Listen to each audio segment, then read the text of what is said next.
ಜನ್ಮಾದ್ಯಸ್ಯ ಯತೋನ್ವಯಾದಿತರತಶ್ಚಾರ್ಥೇಷ್ವಭಿಜ್ಞಸ್ವರಾಟ್ ತೇನೇ ಬ್ರಹ್ಮಹೃದಯ ಆದಿಕವಯೇ ಮುಹ್ಯಂತಿ M ಸೂರಯಃ ತೇಜೋ ವಾರಿಮೃದಾಂ ಯಥಾ ವಿನಿಮಯೋ ಯತ್ರ ತ್ರಿಸರ್ಗೋ ಮೃಷಾ ಧಾಮ್ನಾ ಸ್ವೇನ ಸದಾ ನಿರಸ್ತಕುಹಕಂ ಸತ್ಯಂ ಪರಂ ಧೀಮಹಿ ನಾರಾಯಣಂ ನಮಸ್ಕೃತ್ಯ ನರಂ ಚೈವ ನರೋತ್ತಮಂ ದೇವೀಂ ಸರಸ್ವತೀಂ ವ್ಯಾಸಂ ತತೋ ಜಯಮುದೀರಯೇ ಗೋವರ್ಧನಧರಂ ವಂದೇ ಗೋಪಾಲಂ ಗೋಪರೂಪಿಣಂ ಗೋಕುಲೋತ್ಸವಮೀಶಾನಂ ಗೋವಿಂದಂ ಗೋಪಿಕಾಪ್ರಿಯಂ. ಶ್ರೀ ಗುರುಭ್ಯೋ ನಮಃ. ಹರಿ ಓಂ.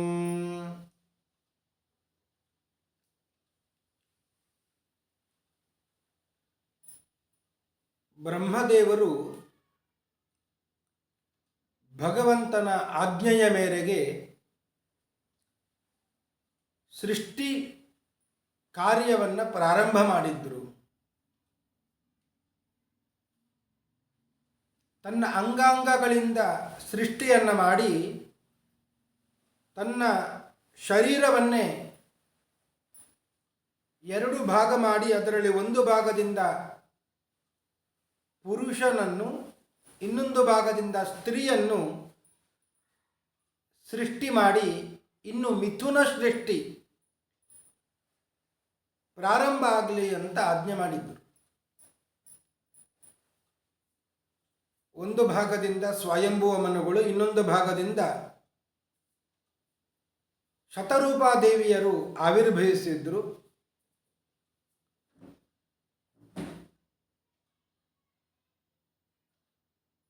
ಅವರಿಗೆ 5 ಮಕ್ಕಳಾದರು. ಪ್ರಿಯವ್ರತ ಮತ್ತು ಉತ್ತಾನಪಾದ ಅಂತ 2 ಗಂಡು ಮಕ್ಕಳು, ಆಕೂತಿ, ದೇವಹೂತಿ, ಪ್ರಸೂತಿ ಅಂತ 3 ಹೆಣ್ಣು ಮಕ್ಕಳು ಆದರು.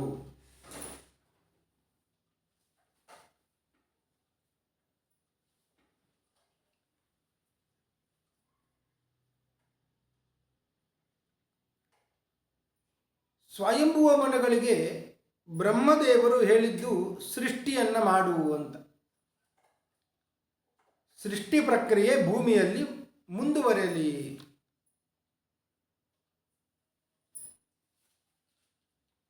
ಆಯಿತು ಅಂತ ಬ್ರಹ್ಮದೇವರು ತಂದೆಯವರು ಅವರ ಮಾತನ್ನು ಕೇಳಬೇಕು ಅಂತ ಇನ್ನೇನು ಸೃಷ್ಟಿ ಮಾಡೋಣ ಈ ಭೂಮಿಯ ಮೇಲೆ ಅಂತ ಪ್ರಾರಂಭ ಮಾಡಲಿಕ್ಕೆ ಹೋದರೆ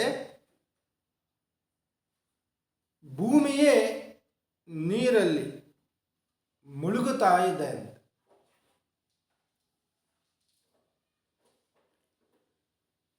ಬ್ರಹ್ಮದೇವರಲ್ಲಿ ಕೇಳಿಕೊಂಡ್ರು, ಸೃಷ್ಟಿ ಮಾಡಬೇಕು ಅಂತ ಆಜ್ಞೆ ಮಾಡಿದ್ದಿ, ಸೃಷ್ಟಿ ಮಾಡಲಿಕ್ಕೆ ಪ್ರಯತ್ನ ಪಡುವಾಗಲೇ ಭೂಮಿಯೇ ಮುಳುಗುತ್ತಾ ಇದೆ, ಏನು ಮಾಡೋಣ ಅಂತ.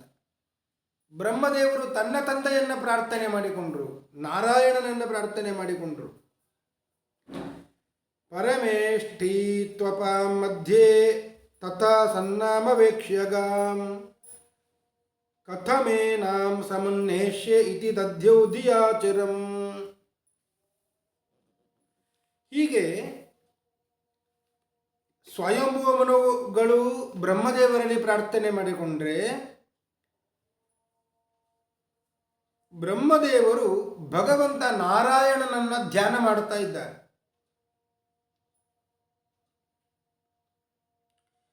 ಹೀಗೆ ಧ್ಯಾನ ಮಾಡ್ತಾ ಇರುವಾಗಲೇ ಇತ್ಯಭಿಧ್ಯಾಯತೋ ನಾಸ ವಿವರಾತ್ ಸಹಸಾ ನಗ ವರಾಹತೋಕೋ ನಿರಗಾತ್ ಅಂಗುಷ್ಠ ಪರಿಮಾಣಕ. ಬ್ರಹ್ಮದೇವರ ನಾಸಾವಿವರದಿಂದ, ಮೂಗಿನ ಹೊಳ್ಳೆಯಿಂದ ವರಾಹತೋಕೋ ನಿರಗಾತ್ ಒಂದು ಹಂದಿ ಬಂತು ಅಂತ. ಎಷ್ಟು ದೊಡ್ಡ ಹಂದಿ ಅದು, ಮೂಗಿನಿಂದ ಬರಲಿಕ್ಕೆ ಎಷ್ಟು ದೊಡ್ಡದು ಬೇಕು ಅಷ್ಟು ದೊಡ್ಡ ಹಂದಿ. ಅಂಗುಷ್ಟ ಪರಿಮಾಣಕ, ಅಂಗುಷ್ಟದಷ್ಟು ಗಾತ್ರ ಉಳ್ಳಂತಹ ಹಂದಿ ಅದು ಹೊರಗೆ ಬಂತು. ಹೊರಗೆ ಬಂದ ಮೇಲೆ ಅದು ಅಷ್ಟೇ ಗಾತ್ರವಾಗಿ ಉಳಿದಿಲ್ಲ. ತಸ್ಯ ಅಭಿಪಶ್ಯತ ಖಸ್ತಃ ಕ್ಷಣೇನ ಕಿಲ ಭಾರತ ಗಜಮಾತ್ರ ಪ್ರವವೃದ್ಧೆ ತದದ್ಭುತಮಭೂತ್ ಮಹತ್. ಅದ್ಭುತ ಆಯಿತು. ಏನು ಅದ್ಭುತ ಅಂದರೆ ಅಂಗುಷ್ಟ ಪರಿಮಾಣದಷ್ಟು ಉಳ್ಳಂತಹ ಆ ಹಂದಿ ಗಜಮಾತ್ರ ಪ್ರವವೃದ್ಧೆ, ಆನೆ ಎಷ್ಟು ದೊಡ್ಡದಾಯಿತು ಅಂತ. ಅಷ್ಟು ದೊಡ್ಡ ಹಂದಿ. ಯಾರು ಅದು ಅಂದರೆ ಅದು ಭಗವಂತನೇ.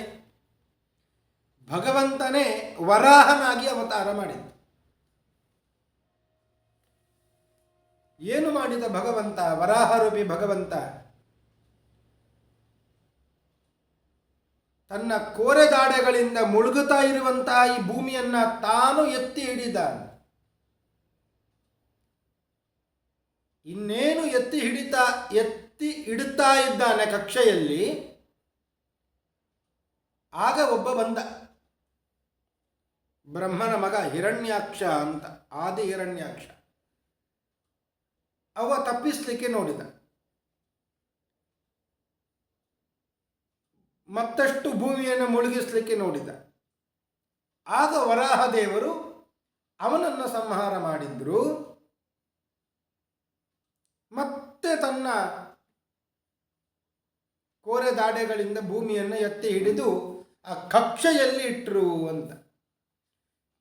ಕಕ್ಷೆಯಿಂದ ತಪ್ಪಿಸಿಕೊಂಡು ಭೂಮಿ ಮುಳುಗುತ್ತಾ ಇತ್ತು, ಮತ್ತೆ ಕಕ್ಷೆಯಲ್ಲಿ ಇಟ್ಟರು. ಸೃಷ್ಟಿ ಪ್ರಾರಂಭ ಆಗಲಿ ಅಂತ ಹೇಳಿದ್ದು. ಎಲ್ಲ ದೇವಾನುದೇವತೆಗಳು ಎಲ್ಲ ದೇವರಲ್ಲಿ ಭಗವಂತನನ್ನ ಪ್ರಾರ್ಥನೆ ಮಾಡ್ತಾ ಇದ್ದಾರೆ. ಎಲ್ಲ ಋಷಿಗಳು ಜಿತಂ ಜಿತಂ ತೇ ಜಿತ ಯಜ್ಞ ಭಾವನ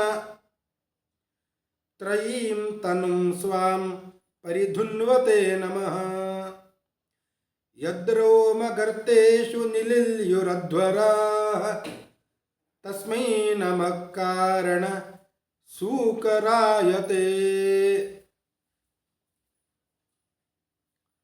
ಭಗವಂತ ನಿನಗೆ ನಮಸ್ಕಾರ.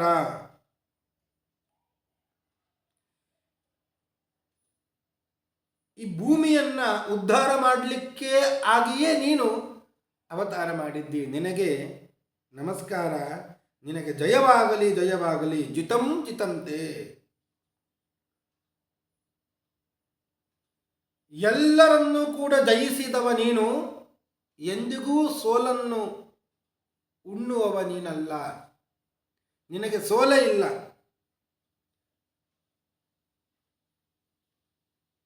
ಮೂರು ವೇದಗಳ ರೂಪವಾದಂತಹ ದಿವ್ಯ ಮಂಗಳ ಮೂರ್ತಿ ನೀನು.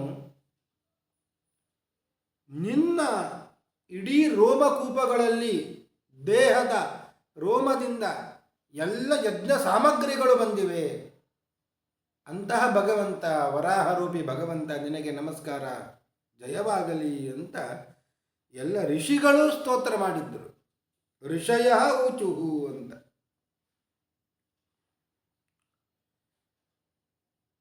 ಹೀಗೆ ಕಕ್ಷೆಯಿಂದ ತಪ್ಪಿಸಿಕೊಂಡಂತಹ ಭೂಮಿಯನ್ನು ಮತ್ತೆ ಭಗವಂತ ವರಾಹನಾಗಿ, ಶ್ವೇತವರಾಹನಾಗಿ ಬಂದು ರಕ್ಷಣೆ ಮಾಡಿದ. ಆದ್ದರಿಂದಲೇ ಈ ಭಗವಂತನನ್ನ, ವರಾಹರೂಪಿ ಭಗವಂತನನ್ನ ಯಾವಾಗಲೂ ಪ್ರಾರ್ಥನೆ ಮಾಡಿಕೊಳ್ಳಬೇಕು ಅಂತ. ಉದ್ರುತ ಶಿವರಾಹೇಣ ಕೃಷ್ಣೇನ ಶತಬಾಹುನಾ ಮೃತ್ತಿಕೆ ಹನಮೇ ಪಾಪಂ ಯನ್ಮಯ ದುಷ್ಕೃತಂ ಕೃತಂ. ಈ ಭೂಮಿ ಅಂದರೆ ಮಣ್ಣನ್ನು, ಮೃತ್ತಿಕೆಯನ್ನು ಹಚ್ಚಿಕೊಳ್ಳಬೇಕು ಬೆಳಗ್ಗೆ ಎದ್ದ ಕೂಡಲೇ. ಆಗ ಆ ಮೃತ್ತಿಕೆಯಲ್ಲಿ ಪ್ರಾರ್ಥನೆ ಮಾಡಿಕೊಳ್ಳುವಂಥದ್ದು. ವರಾಹರೂಪಿ ಭಗವಂತ ನಿನ್ನನ್ನು ಉದ್ಧರಿಸಿದ್ದಾನೆ. ಅಂತಹ ನಿನ್ನನ್ನು ನಾನು ಧರಿಸಿಕೊಂಡರೆ ಯನ್ಮಯ ದುಷ್ಕೃತಂ ಕೃತಂ, ನನ್ನಿಂದ ಏನು ದುಷ್ಕರ್ಮ ಮಾಡಲ್ಪಟ್ಟಿತೋ ಪಾಪಕರ್ಮ ನಡೆದಿದೆಯೋ ಅದೆಲ್ಲ ಪರಿಹಾರವಾಗಲಿ, ನೀನು ಪರಿಹಾರ ಮಾಡು. ಮೃತ್ತಿಕೆ ಹನಮೇ ಪಾಪಂ, ನನ್ನ ಪಾಪವನ್ನು ಪರಿಹರಿಸು.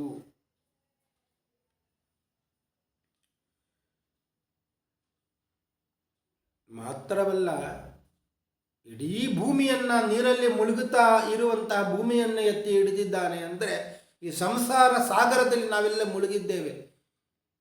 ಇಂತಹ ವರಾಹರೂಪಿ ಭಗವಂತನನ್ನು ಸ್ಮರಿಸಿಕೊಂಡರೆ ಸಾಕು, ನಮ್ಮನ್ನು ಕೂಡ ಈ ಸಂಸಾರ ಸಾಗರದಿಂದ ಮೇಲಕ್ಕೆ ಎತ್ತಿ ಬಿಡ್ತಾನೆ ಭಗವಂತ. ಇಂತಹ ಶ್ವೇತವರಾಹ ರೂಪಿ ಭಗವಂತನಿಂದಲೇ ಇಡೀ ಯಜ್ಞ ಸಾಮಗ್ರಿಗಳು ಕೂಡ ಉತ್ಪತ್ತಿಯಾಗಿವೆ. ಅವನಿಂದಲೇ ಈ ಕಲ್ಪಕ್ಕೆ ಹೆಸರು ಬಂತು, ಶ್ವೇತವರಾಹ ಕಲ್ಪ ಅಂತ ಹೆಸರು ಬಂತು.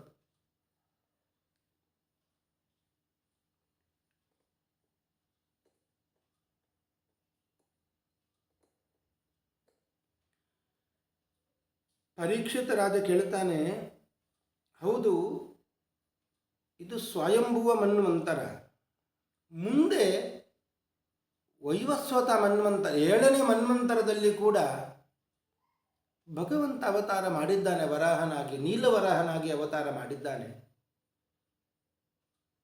ಆಗಲೂ ಕೂಡ ಹಿರಣ್ಯಾಕ್ಷನನ್ನ ಸಂಹಾರ ಮಾಡಿದ್ದಾನೆ. ಅವ ಯಾರು ಹಿರಣ್ಯಾಕ್ಷ?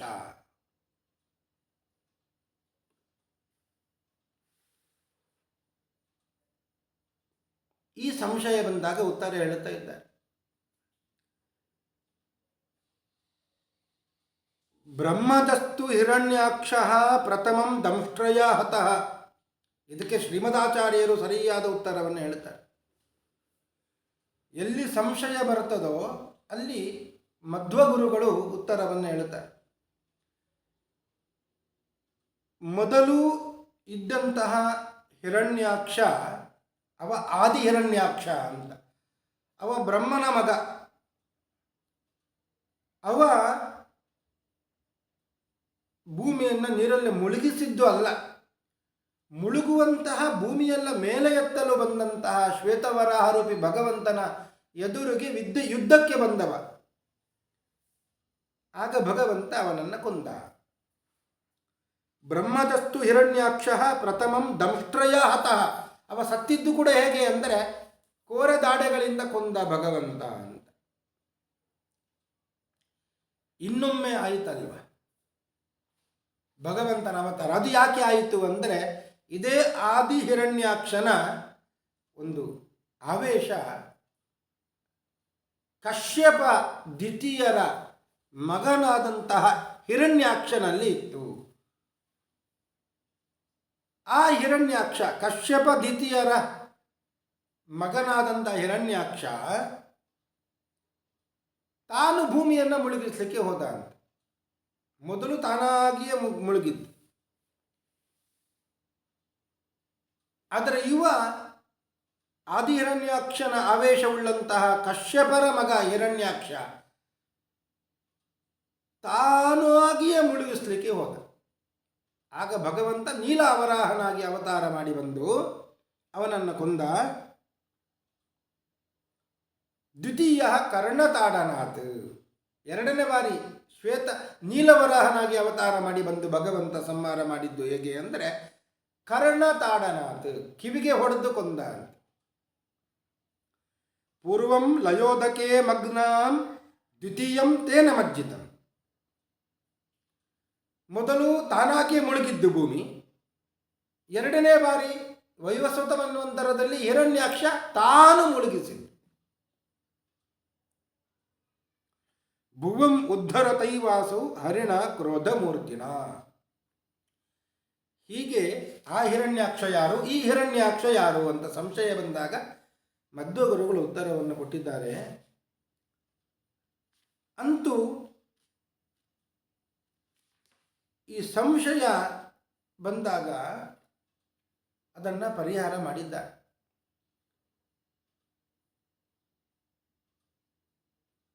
ಪರೀಕ್ಷಿತರಾದ ಕೇಳುತ್ತಾನೆ, ಈ ಹಿರಣ್ಯಾಕ್ಷ ಯಾಕೆ ಭೂಮಿಯನ್ನು ಮುಳುಗಿಸಲಿಕ್ಕೆ ಹೋದ? ಅವ ಯಾರು? ಅವನ ಕಥೆಯನ್ನು ಹೇಳಬೇಕು.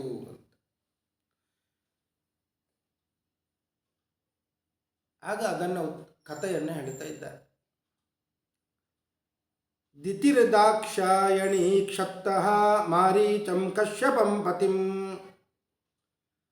ಅಪತ್ಯ ಕಾಮ ಚಕಮೇ ಸಂಧ್ಯಾಯಾಂ ಹೃಚ್ಛಯಾರ್ದಿತ. ಮೈತ್ರೇಯರು ವಿದುರನಿಗೆ ಹೇಳ್ತಾ ಇರುವಂತಹ ಮಾತು ಇದು. ಇದನ್ನ ಶುಕಾಚಾರ್ಯರು ಪರೀಕ್ಷಿತನಿಗೆ ಹೇಳುತ್ತಾ ಇದ್ದಾರೆ. ಇದೇ ಸಂವಾದವನ್ನ ಸೂತಪುರಾಣಿಕರು ಶೌನಕಾದಿ ಮಹರ್ಷಿಗಳಿಗೆ ಹೇಳುತ್ತಾ ಇದ್ದಾರೆ.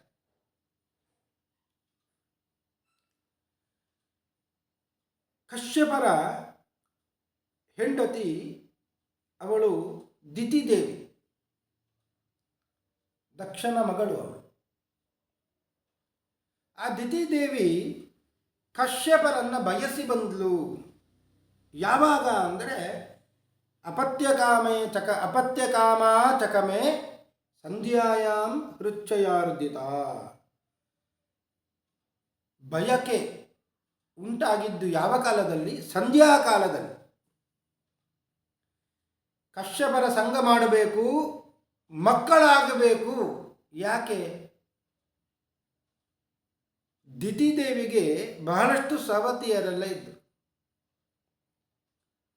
ಅವರಿಗೆಲ್ಲ ಬೇಕಾದಷ್ಟು ಮಕ್ಕಳಾಗಿದೆ, ಇವಳಿಗೆ ಮಕ್ಕಳಾಗಲಿಲ್ಲ ಅಂತ ಚಿಂತೆ. ಆ ಮಕ್ಕಳನ್ನು ಬಯಸುವವಳಾಗಿ ಕಾಮಾರ್ಥಳಾಗಿ ಬಂದಿದ್ದಾಳೆ. ಸಮಾಗಮ ಆಗಬೇಕು ಅಂತ ಕಶ್ಯಪರು ಬುದ್ಧಿವಾದ ಹೇಳಿದ್ದು. ಏಷ ಘೋರತಮ ವೇಲ ಘೋರಾಣಾಂ ಘೋರದರ್ಶನ ಚರಂತಿ ಯಸ್ಯಾಂ ಭೂತಾನಿ ಭೂತೇಶಾನುಚರಾಣಿಹ. ಕಶ್ಯಪರು ಹೇಳಿದ್ರು, ಇದು ಸಂಧ್ಯಾಕಾಲ. ಸಂಧ್ಯಾಕಾಲದಲ್ಲಿ ಸಂಧ್ಯಾ ವಂದನೆ ಮಾಡಬೇಕು, ಜಪ ತಪ ಅನುಷ್ಠಾನ ಮಾಡಬೇಕು, ಭಜನೆ ಮಾಡಬೇಕು, ದೇವರ ನಾಮಸ್ಮರಣೆಯನ್ನು ಮಾಡಬೇಕು, ದೇವರಿಗೆ ದೀಪವನ್ನು ಹಚ್ಚಬೇಕು, ತುಳಸಿಗೆ ದೀಪವನ್ನು ಹಚ್ಚಬೇಕು. ಇಂತಹ ಸಮಾಗಮಾದಿ ಸಂಸರ್ಗ ಮೊದಲಾದ ಕಾರ್ಯವನ್ನು ಮಾಡಬಾರದು. ಯಾಕೆ ಅಂದರೆ ಇದು ಘೋರವಾದಂತಹ ಕಾಲ. ರುದ್ರದೇವರು ತನ್ನ ಪಿಶಾಚಗಣಗಳಿಂದ ಕೂಡಿಕೊಂಡು ಬರ್ತಾರೆ. ಚರಂತಿ ಯಸ್ಯಾಂ ಭೂತಾನಿ ಭೂತೇಶಾನುಚರಾಣಿಯ. ರುದ್ರದೇವರು, ಭೂತಪತಿಯಾದಂತಹ ರುದ್ರದೇವರು ತನ್ನ ವಾಹನವನ್ನು ಏರಿಕೊಂಡು, ವೃಷಭವನ್ನು ಏರಿಕೊಂಡು ಭೂತಗಣಗಳೊಂದಿಗೆ ಬರ್ತಾರೆ. ಏತಸ್ಯಾಂ ಸಾಧ್ವೀ ಸಂಧ್ಯಾಯಾಂ ಭಗವಾನ್ ಭೂತಭಾವನಃ ಪರೀತೋ ಭೂತ ಪರಿಷದ್ಭಿರ್ ವೃಷೇಣಾಟತಿ ಭೂತರಾತ್.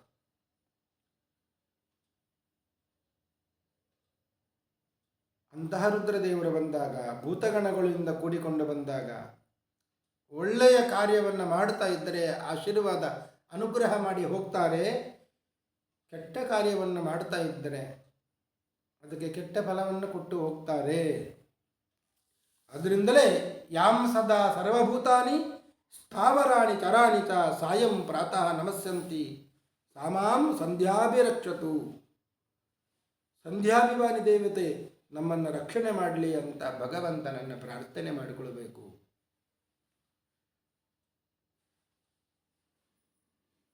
ಪಿಶಾಚರ್ಯಾಂ ಅಚರತ್ ರುದ್ರೋ ವಿಷ್ಣುವಜ್ಞಯಾ ಏವತು ಗರ್ಭಿಣಿ ವಧನೆ ಕಾರ್ಯಂ ಅಹೋ ವಿಷ್ಣು ವಿಡಂಬಕೃತ್. ಯಾಕೆ ರುದ್ರದೇವರು ಪಿಶಾಚರ್ಯೆಯನ್ನು ಮಾಡ್ತಾರೆ? ಮಧ್ವಗುರುಗಳು ಉತ್ತರ ಕೊಟ್ಟಿದ್ದಾರೆ ನಿರ್ಣಯದಲ್ಲಿ. ರುದ್ರ ವಿಷ್ಣು ಆಜ್ಞೆಯ ಏವತು. ವಿಷ್ಣುವಿನ ಆಜ್ಞೆಯಂತೆ ರುದ್ರದೇವರಿಗೆ ಪಿಶಾಚರ್ಯೆಯನ್ನು ಮಾಡು ಅಂತ. ಯಾಕೆ? ಗರ್ಭಿಣಿ ವಧನೆ ಕಾರ್ಯಂ. ಆ ಕಾಲದಲ್ಲಿ ಯಾರು ಗರ್ಭವನ್ನು ಧರಿಸ್ತಾರೋ ಅವರನ್ನು ಸಂಹಾರ ಮಾಡಬೇಕು ಅಂತ. ಅದು ಒಂದು ಕಾರಣ. ಗರ್ಭಾಧಾನವನ್ನು ಆ ಕಾಲದಲ್ಲಿ ಮಾಡಬಾರದು. ಗರ್ಭಿಣಿ ವಧನೆ ಕಾರ್ಯಂ. ರುದ್ರದೇವರು ಪಿಶಾಚಗಣಗಳಿಂದ ಕೂಡಿಕೊಂಡು ಬಂದು ಅವರನ್ನು ವಧೆ ಮಾಡುತ್ತಾರೆ. ಅಹೋ ವಿಷ್ಣು ವಿಡಂಬಕೃತ್. ಇದು ಕೇವಲ ವಿಡಂಬನೆ ಅಂತ ಭಗವಂತನ. ಆಜ್ಞಾಕರೀ ತಸ್ಸ ಪಿಶಾಚ ತರ್ಯ ಅಹೋ ವಿಭೂಮ್ನಶ್ಚರಿತಂ ವಿಡಂಬನಂ.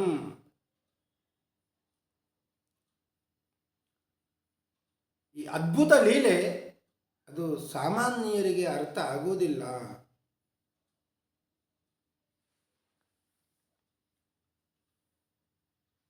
ಇಷ್ಟೆಲ್ಲ ಬುದ್ಧಿವಾದವನ್ನ ಕಶ್ಯಪರು ಹೇಳಿದ್ರು,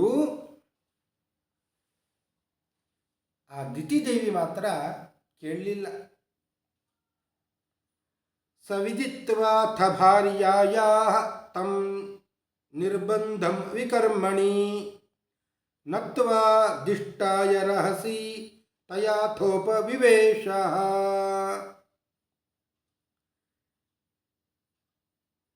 ಆ ಭಾರ್ಯೆಯ ಆಗ್ರಹವನ್ನು ಕಂಡು ಇದು ದೈವೇಚ್ಛೆ ಅಂತ ತಿಳ್ಕೊಂಡು ಕಶ್ಯಪರು ಕೂಡ ಸಮಾಗಮ ಮಾಡಿಬಿಟ್ರು ಏಕಾಂತದಲ್ಲಿ. ನತ್ವಾದಿಷ್ಟಾಯ ರಹಸಿ, ದೇವರಿಗೆ ಕೈ ಮುಗಿದು ಮಾಡಿದ್ರು ಅಂತ.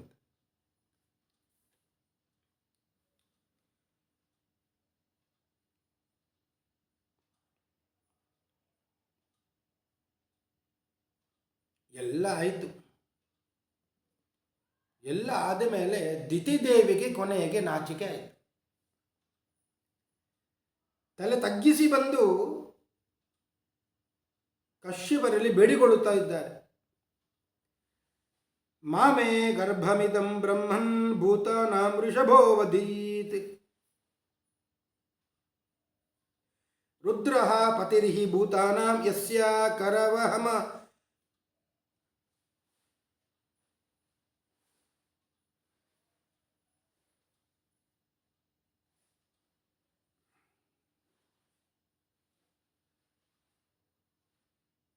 ಕಶ್ಯಪರೇ, ನೀವು ಹೇಳಿದ್ರಿ ಗರ್ಭಿಣಿಯರ ವಧೆಯನ್ನು ಮಾಡುತ್ತಾರೆ ರುದ್ರದೇವರು ಅಂತ. ಈಗ ನಾನು ಗರ್ಭ ಧರಿಸಿದ್ದೇನೆ, ತಪ್ಪಿನ ಅರಿವಾಯಿತು ನನಗೆ.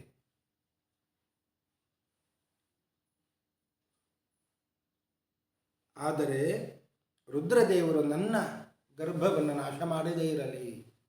ಮಾಮೇ ಗರ್ಭವಿದಂ ಬ್ರಹ್ಮನ್, ನನ್ನ ಗರ್ಭವನ್ನು ನಾಶ ಮಾಡದೇ ಇರಲಿ.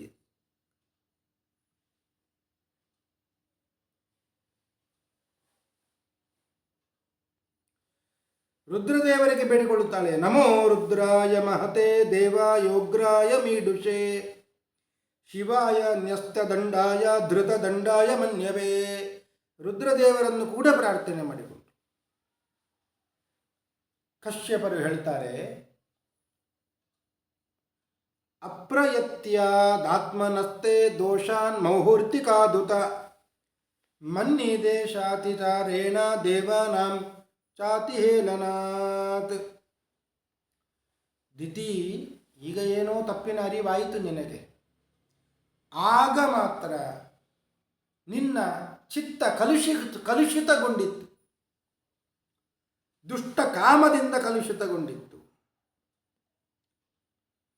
ಸಮಾಗಮ ಆದಂತಹ ಸಮಯ ಅದು ಅಶುಭವಾಗಿತ್ತು. ಮನ್ನಿದೇಶಾತಿಚಾರೇಣ,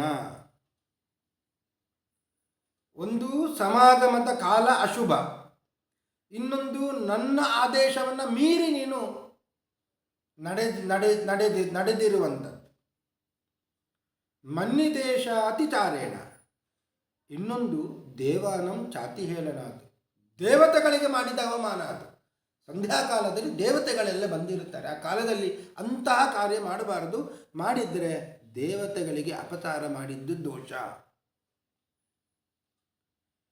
ಏನಾಯಿತು ಇದರಿಂದ ಅಂದರೆ, ಭವಿಷ್ಯತಸ್ತವ ಭದ್ರಾವಭದ್ರೇ ಜಾಠರಾದಮೌ ಲೋಕಾನ್ ಸಪಾಲಾಂ ಸ್ತ್ರೀಂ ಷ್ಟಂಡಿ ಮುಹುರಾಕ್ರಂದಯಿಷ್ಯತಃ.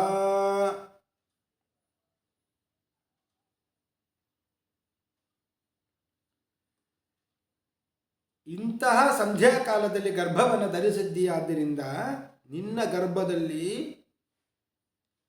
ಅಧಮರಾದಂತಹ ಇಬ್ಬರು ಮಕ್ಕಳು ಹುಟ್ಟುತ್ತಾರೆ.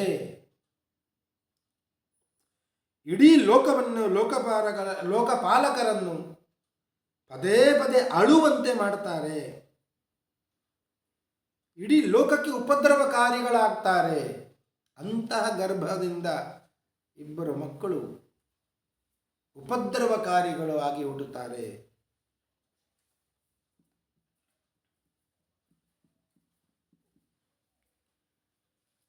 ಮತ್ತೆ ಮತ್ತೆ ಅಳುತ್ತಾ ಅಳುತ್ತಾ ಕಶ್ಯಪರಲ್ಲಿ ಬೇಡಿಕೊಳ್ಳುತ್ತಾಳೆ ದಿತಿದೇವಿ, ಏನಾದರೂ ಅನುಗ್ರಹ ಮಾಡಿ ನನಗೆ ಅಂತ. ಆಗ ಕಶ್ಯಪರು ಹೇಳುತ್ತಾಳೆ, ಚಿಂತೆ ಪಡಬೇಡ, ನಿನ್ನ ಮೊಮ್ಮಗ ಮಾತ್ರ ವಿಷ್ಣು ಭಕ್ತನಾದಂತಹ ಮೊಮ್ಮಗ ಹುಟ್ಟುತ್ತಾನೆ, ಚಿಂತೆ ಪಡಬೇಡ ಅಂತ ಹೇಳಿ.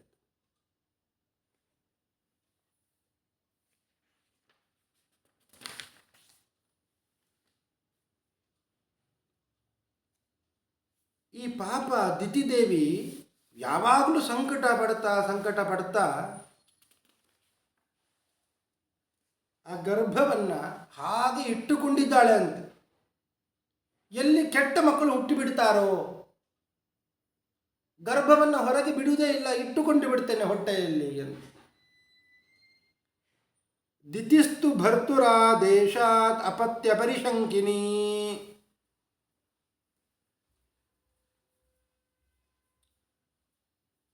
ಆದರೆ ಕಶ್ಯಪರು ಹೇಳಿದರು,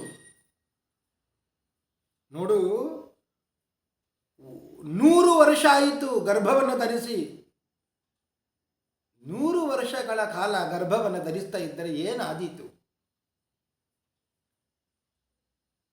ಪೂರ್ಣೆ ವರ್ಷ ಶತೆ ಸಾಧ್ವಿ ಪುತ್ರೌ ಪ್ರಸುಷುವೇ ಯಮೌ.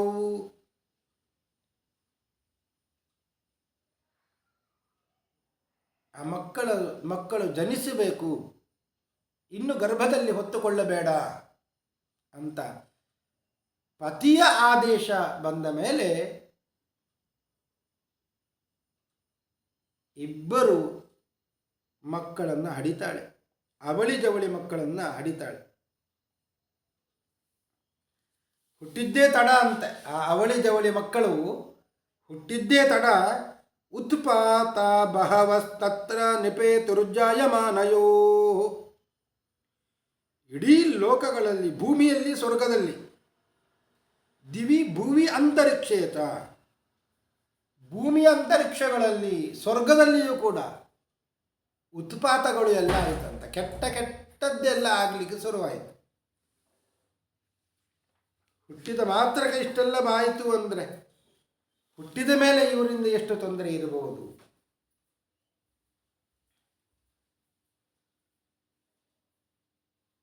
ಅದಕ್ಕಾಗಿಯೇ ಶಾಸ್ತ್ರ ಹೇಳುತ್ತದೆ, ಸಂಧ್ಯಾಕಾಲದಲ್ಲಿ ಕೆಟ್ಟ ಕಾರ್ಯವನ್ನು ಮಾಡಬಾರದು. ಸಂಧ್ಯಾವಂದನೆ, ಜಪ ಪೂಜೆ, ಭಜನೆ, ಸ್ತೋತ್ರ ಪಾರಾಯಣವನ್ನು ಬಿಟ್ಟು ಬೇರೆ ಯಾವುದನ್ನು ಮಾಡಬಾರದು ಅಂತ. ಚತ್ವಾರಿ ಖಲು ಕರ್ಮಾಣಿ ಸಂಧ್ಯಾಕಾಲೇ ವಿವರ್ಜಯೇತ್. ಆಹಾರಂ ಮೈಥುನಂ ನಿದ್ರಾ ಸ್ವಾಧ್ಯಾಯಂ ಚ ಚತುರ್ಥಕಂ. ಆಹಾರ ಸೇವನೆ ಮಾಡಬಾರದು ಸಂಧ್ಯಾಕಾಲದಲ್ಲಿ, ಮೈಥುನವನ್ನು ಮಾಡಬಾರದು, ನಿದ್ರೆಯನ್ನು ಮಾಡಬಾರದು, ಸ್ವಾಧ್ಯಾಯವನ್ನು ಮಾಡಬಾರದು. ಈ 4 ಕರ್ಮಗಳು ನಿಷಿದ್ಧ. ಇಲ್ಲ, ಈ 4 ಕರ್ಮಗಳನ್ನು ಮಾಡಿಯೇ ಮಾಡುತ್ತೇವೆ ಅಂದರೆ ಅದರಿಂದ ತೊಂದರೆ ಆಗ್ತದೆ. ಸಂಧ್ಯಾಕಾಲದಲ್ಲಿ ಆಹಾರ ತಿನ್ನಬಾರದು. ತಿನ್ನುತ್ತೇನೆ ಅಂದರೆ ಆಹಾರಾತ್ ಜಾಯತೆ ವ್ಯಾಧಿ. ಆಹಾರ ಆ ಕಾಲದಲ್ಲಿ ತಿಂದರೆ ಆ ಆಹಾರದಿಂದ ಶರೀರ ದಷ್ಟಪುಷ್ಟ ಆಗುವುದಲ್ಲ, ವ್ಯಾಧಿ ಬರುತ್ತದೆ, ರೋಗಗಳಿಗೆ ಕಾರಣ ಆಗ್ತದೆ. ಸಮಾಗಮ ಮಾಡ್ತೇವೆ ಅಂದರೆ ಕ್ರೂರ ಗರ್ಭಶ್ಚ ಮೈಥುನೇ, ಕೆಟ್ಟ ಮಕ್ಕಳು ಹುಟ್ಟುತ್ತಾರೆ. ಹಿರಣ್ಯಾಕ್ಷ ಹಿರಣ್ಯಕಶಿಪು ಹುಟ್ಟಿದ್ದು ಯಾಕೆ ಅಂದರೆ ಸಂಧ್ಯಾಕಾಲದಲ್ಲಿ ಸಮಾಗಮ ಆಗಿದ್ದು ಕಶ್ಯಪರಿಗೆ ಮತ್ತು ದಿತಿದೇವಿಯರಿಗೆ. ಆ ಕಾರಣದಿಂದ ಅವರು ಹುಟ್ಟಿದ್ರು. ಆದ್ದರಿಂದ ಸಮಾಗಮ ಮಾಡಿದರೆ ಕೆಟ್ಟ ಗರ್ಭ, ಕೆಟ್ಟ ಮಕ್ಕಳು ಹುಟ್ಟುತ್ತಾರೆ. ನಿದ್ರಾ ಶ್ರೇಯೋ ನಿವರ್ತಂತೆ, ಯಾರು ನಿದ್ರೆ ಮಾಡುತ್ತಾರೋ ಸಂಪತ್ತು ಹೋಗಿಬಿಡುತ್ತದೆ.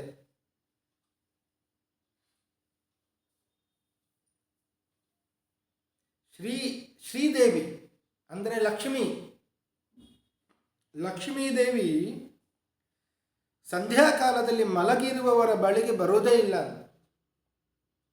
ಮೊದಲು ಬಂದಿದ್ರು ಆ ಕಾಲದಲ್ಲಿ ಮಲಗಿದ್ರೆ ಹೊರಟು ಬಿಡ್ತಾಳೆ. ಸೂರ್ಯೋದಯೇ ಸೂರ್ಯಾಸ್ತಮೇತ ಶಯನಂ ವಿಮುಂಚತಿ ಶ್ರೀರಪಿ ಚಕ್ರಧಾರಿಣಂ. ಸೂರ್ಯ ಉದಯ ಕಾಲ, ಸೂರ್ಯಾಸ್ತಮ ಕಾಲ, ಈ ಎರಡು ಕಾಲದಲ್ಲಿಯೂ ಕೂಡ ಭಗವಂತನೇ ಮಲಗಿರಲೇಬೇಕಾದರೆ ಭಗವಂತ ಮಲಗುವುದಿಲ್ಲ. ಅವ ಮಲಗಿದ್ರೂ ಕೂಡ ಶ್ರೀದೇವಿ ಬಿಟ್ಟು ಹೋಗ್ತಾಳೆ. ಹಾಗಾದರೆ ಸಾಮಾನ್ಯರ ಪಾಡಿಯನ್ನು ಸಂಪತ್ತು ನಾಶ ಆಗ್ತದೆ ಅಂತ ಅರ್ಥ. ಸ್ವಾಧ್ಯಾಯೇ ಮರಣಂ ಧ್ರುವಂ. ಸ್ವಾಧ್ಯಾಯವನ್ನು ಮಾಡಿದರೆ ಮರಣವೇ ಪ್ರಾಪ್ತಿಯಾಗ್ತದೆ. ಸ್ವಾಧ್ಯಾಯ ಅಂದರೆ ಏನು? ಓದಬಾರ್ದ? ಇಲ್ಲ, ಪ್ರತಿಯೊಬ್ಬರಿಗೂ ಕೂಡ ಅವರದ್ದೇ ಆದಂತಹ ವೇದ ಅಂತ ಇರುತ್ತದೆ. ಸ್ವಾಧ್ಯಾಯ ಅಧ್ಯೇತವ್ಯ ಅಂತ ವಿಧಿ. ಸ್ವಾಧ್ಯಾಯ ಅಂದರೆ ಅವರ ವೇದ ಅಂತ. ಋಗ್ವೇದಿಗಳಿಗೆ ಋಗ್ವೇದ, ಯಜುರ್ವೇದಿಗಳಿಗೆ ಯಜುರ್ವೇದ, ಸಾಮವೇದಿಗಳಿಗೆ ಸಾಮವೇದ ಅಂತ. ಈ ವೇದವನ್ನು ಅಧ್ಯಯನ ಮಾಡಬಾರದು, ಸ್ವಾಧ್ಯಾಯವನ್ನು ಅಧ್ಯಯನ ಮಾಡಬಾರದು. ಮರಣೇ ಮರಣಂ ಧ್ರುವಂ, ಸ್ವಾಧ್ಯಾಯೇ ಮರಣಂ ಧ್ರುವಂ. ಹೀಗೆ ಮರಣ ಪ್ರಾಪ್ತಿ ಆಗ್ತದೆ.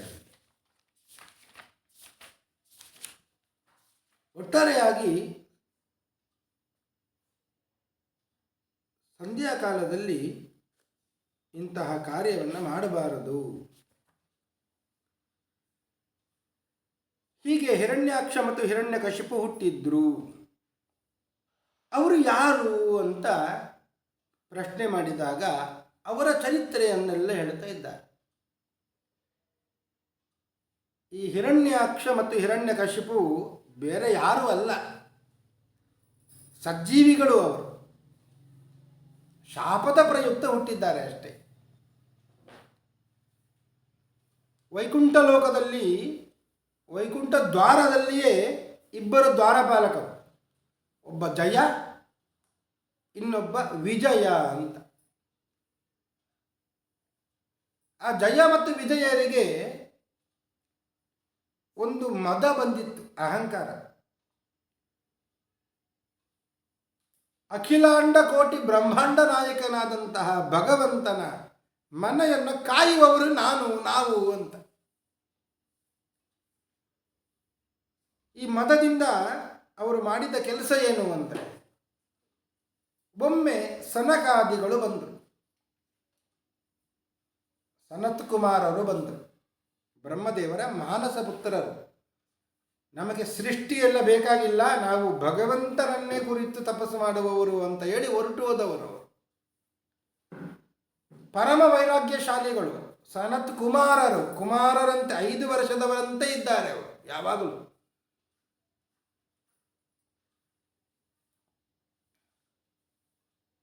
ಇಂತಹ ಸನತ್ ಕುಮಾರರು ಕೌಪೀನವನ್ನು ಧರಿಸಿಕೊಂಡು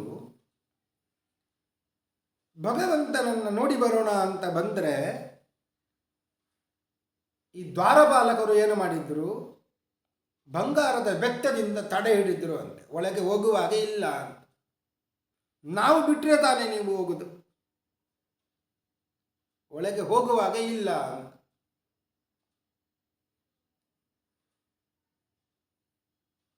ಈ ಕೆಲವೊಮ್ಮೆ ದ್ವಾರಪಾಲಕರಿಗೆ ಅಹಂಕಾರ ಬರುವುದು ಅಂದರೆ ಹೀಗೆ. ಬೇರೆ ಸಮಯದಲ್ಲಿ ಅವರನ್ನು ಯಾರೂ ಕೇಳುವವರಿಲ್ಲ, ಕೆಲವೊಂದು ಸಮಯದಲ್ಲಿ ತಮ್ಮ ಪರಾಕ್ರಮವನ್ನು ತೋರಿಸಬೇಕು ಅಂತ ಆಗಿರುತ್ತದೆ ಅವರಿಗೆ. ಆದ್ದರಿಂದಲೇ ಸನತ್ಕುಮಾರರನ್ನು ತಡೆದರು ಋಷಿಗಳು. ಸಿಟ್ಟು ಬರಬಾರದಿತ್ತು, ಬಂತು. ನಮ್ಮನ್ನೇ ತಡೆಯುವವರ ನೀನು ಯಾರು, ನೀವು ಯಾರು ಅಂತ.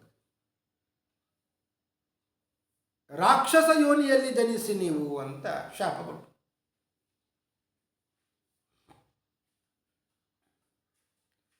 ಅದು ಕೂಡ ಅಸುರ ಯೋನಿಯಲ್ಲಿ ಹುಟ್ಟುವುದು ಅಂದರೆ ಒಂದು ಜನ್ಮ ಅಲ್ಲ, 3 ಜನ್ಮ ಅಸುರ ಯೋನಿಯಲ್ಲಿ ಹುಟ್ಟಿರೀನಿ ಅಂತ ಶಾಪ.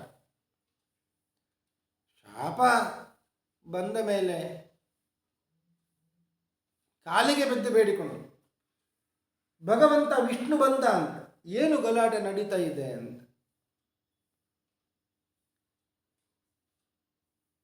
ಆಗ ಸನತ್ಕುಮಾರರು ಹೇಳಿದ್ರು, ಹೀಗೆ ಹೀಗೆ ಆಯಿತು, ಶಾಪ ಕೊಟ್ಟಿದ್ದೇವೆ.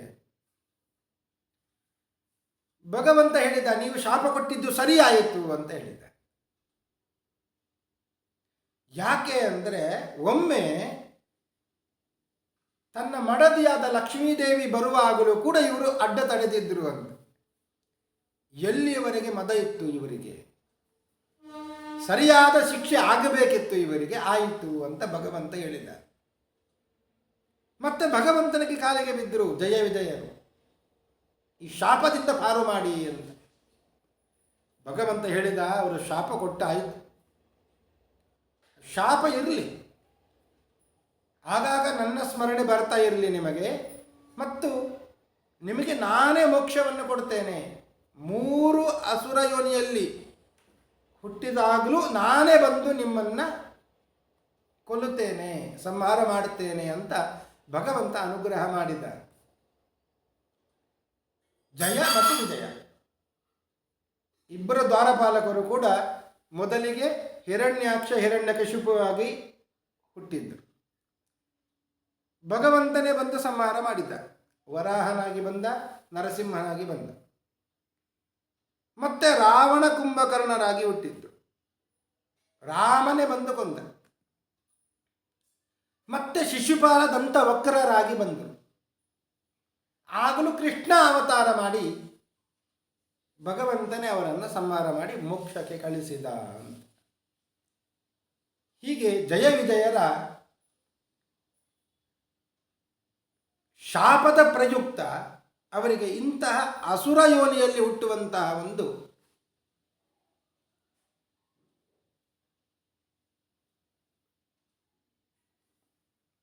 ಸಮಸ್ಯೆ ಆಗಿತ್ತು. ಅದಕ್ಕೆ ಸರಿಯಾಗಿ ದಿತಿದೇವಿಯರು ಕೂಡ ಕಶ್ಯಪರೊಂದಿಗೆ ಸಂಧ್ಯಾಕಾಲದಲ್ಲಿ ಸಮಾಗಮವನ್ನು ಮಾಡಿದರು. ಅವರಿಗೆ ಈ ಹಿರಣ್ಯಾಕ್ಷ ಹಿರಣ್ಯಕಶಿಪು ಹುಟ್ಟಿದ್ದರು. ಕಶ್ಯಪರು ಹೇಳಿದಂತೆ ಇಡೀ ಲೋಕಕ್ಕೆ ಉಪದ್ರವಕಾರಿಗಳಾಗಿ ಹುಟ್ಟುತ್ತಾರೆ, ಅಂತಹ ಕ್ರೂರ ಗರ್ಭ ಅದೇ ಪ್ರಾಪ್ತಿಯಾಗಿದೆ ಅಂತ ಹೇಳಿದ್ರು ಕೂಡ ಹಾಗೆಯೇ ಆಯಿತು. ಇಂತಹ ಹಿರಣ್ಯಾಕ್ಷ ಹಿರಣ್ಯಕಶಿಪು ಇದ್ದಾರಲ್ಲ ಇಬ್ಬರು, ಅವರಲ್ಲಿ ಒಬ್ಬ ಹಿರಣ್ಯಾಕ್ಷ ಅಂತ ಏನಿದ್ದಾನೆ, ಈ ಹಿರಣ್ಯಾಕ್ಷನಲ್ಲಿ ಬ್ರಹ್ಮದೇವರ ಮಗನಾದಂಥ ಆದಿ ಹಿರಣ್ಯಾಕ್ಷ ಇದ್ದಾನಲ್ಲ, ಅವನ ಆವೇಶ ಇದೆ. ಅವನ ಆವೇಶ ಇರುವ ಕಾರಣದಿಂದಲೇ ಈ ಹಿರಣ್ಯಾಕ್ಷನಿಗೆ ಮತ್ತಷ್ಟು ಶಕ್ತಿ ಬಂದು ತಾನು ಭೂಮಿಯನ್ನು ಮುಳುಗಿಸ್ಲಿಕ್ಕೆ ಹೋದ. ಆಗ ಭಗವಂತ ನೀಲವರಾಹನಾಗಿ ಅವತಾರವನ್ನು ಎತ್ತಿ ಈ ಹಿರಣ್ಯಾಕ್ಷನನ್ನು ಸಂಹಾರ ಮಾಡಿದ. ದ್ವಿತೀಯ ಕರ್ಣತಾಡನಾಥ್, ಕಿವಿಗೆ ಹೊಡೆದು ಕೊಂದ ಅಂತ. ಬ್ರಹ್ಮನ ಮಗನಾದಂಥ ಹಿರಣ್ಯಾಕ್ಷನನ್ನ ದಂಷ್ಟ್ರಯ ಹತಃ, ಕೋರೆದಾಡೆಗಳಿಂದಲೇ ಭಗವಂತ ಶ್ವೇತವರಾಹನಾಗಿ ಬಂದು ಕೊಂದಿದ್ದಾನೆ.